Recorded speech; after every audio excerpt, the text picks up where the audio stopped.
আসসালামু আলাইকুম, কেমন আছেন সবাই? আজকে আমি আপনাদের একটা টাকি মাছের ভর্তা করে দেখাবো। এর জন্য আমি টাকি মাছগুলোকে একটু হলুদ লবণ দিয়ে ভেজে নিয়েছি হালকা করে। আর এখানে নিয়েছি হচ্ছে ধনিয়া পাতা কুচি, আর এখানে পেঁয়াজ মরিচটাকেও আমি ভেজে নিয়েছি তেলে। আর লাগবে হচ্ছে লবণ। এখন এই মাছের কাঁটাটা আমি ছিঁড়ে নেব।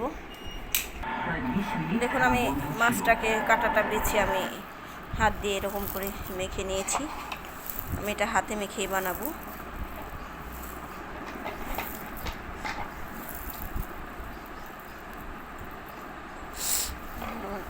মাছটাকে মাখা হয়ে গেছে। এখন এর মধ্যে আমি আস্তে আস্তে পেঁয়াজ, শুকনো মরিচ, ধনিয়া পাতা আর লবণ দিয়ে মেখে নেব। দেখুন, আমি সব কিছু দিয়ে ভর্তাটাকে মেখে নিয়েছি। আমার ভর্তাটা দেখতে কতটা সুন্দর হয়েছে, আর এটা খেতেও দারুণ মজা। ইচ্ছে করলে দুইভাবে ভর্তাটাকে করা যায়। এটা শিলপাটায় বেটেও খাওয়া যায়, আবার এইভাবেও খাওয়া যায়। আমার এইভাবেই বেশি ভালো লাগে। আমি আর শিলপাটায় এটাকে বাটবো না, আমি এভাবেই এটা ভাতের সাথে পরিবেশন করব। সবাই ভালো থাকবেন। আল্লাহ হাফেজ।